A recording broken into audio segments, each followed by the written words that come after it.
Being up here, you know, it really is in the middle of nowhere. I love the sense of quiet and solitude out here.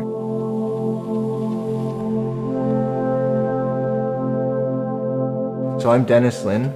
I am a sculptor. I live in the Beaver Valley, just north of Kimberley, Ontario, Canada.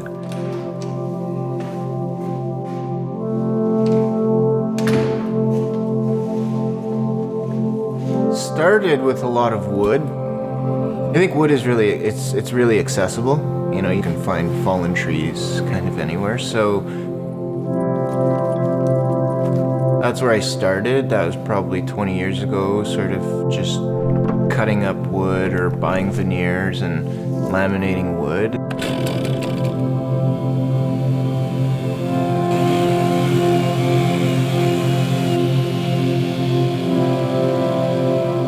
And it's kind of morphed into steel and bronze and brass sheet stock primarily, which will bend and form and manipulate. And it really depends on the project too, or what it is at that moment for me in terms of what I'm trying to create or say. I don't even know if my head thinks in certain, like, you know, if I picture things at their complete state, most of the time I don't even know what I'm doing until I see the material, which is a big thing. Like, the material really dictates what the process is going to be or what the project is going to be. In terms of scale, it just really ranges as per the piece, but I'd say, like, we've created some large-scale bronze sculptures that are in excess of, you know, a couple thousand pounds, and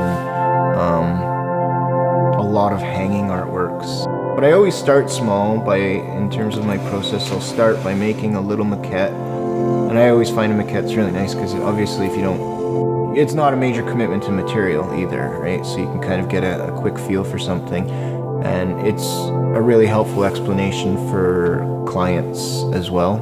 I will sketch something, and most of my projects are on a commission basis, so somebody's kind of seen something that I've done in the past and said that we enjoy that piece, can you please do something for us? And I'll do a sketch for them, but often, I mean, it's never exactly like the sketch is going to be, which works really well for me too, because then it's like I'm not confined to anything. And that's what's really, I mean, it's nice to have that flexibility, but then the only drawback is that you're kind of consistently learning new skills to keep up with what it is.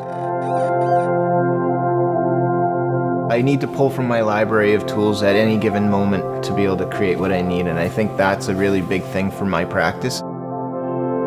I really enjoy being able to do that. I create a lot of works that are highly polished, highly finished, highly refined in the past, and there's a level of that it's really intense because, you know, you can't scratch anything up, you don't want to scuff anything. It's got to be pristine when you install it, and it's got to stay like that. And it's difficult, and it's taxing because it's just the inherent nature of keeping something really, really polished and shiny, I think. And there was a project where we were working on something, and the material itself is quite expensive, and I think we had laid it out and got it. We'd wrapped something with this material, and it buckled, and something went wrong, and I had to take it all apart, and it was really just like wrestling and tearing apart these sheets of gold alloy that we had. And that's essentially when this crushing and manipulation of material kind of, I realized at that moment that it wasn't, after all these efforts of trying to keep something super pristine and clean and finished and refined, that really what I wanted to see was just these materials kind of like impact on the materials. This moment of like a moment of fault almost.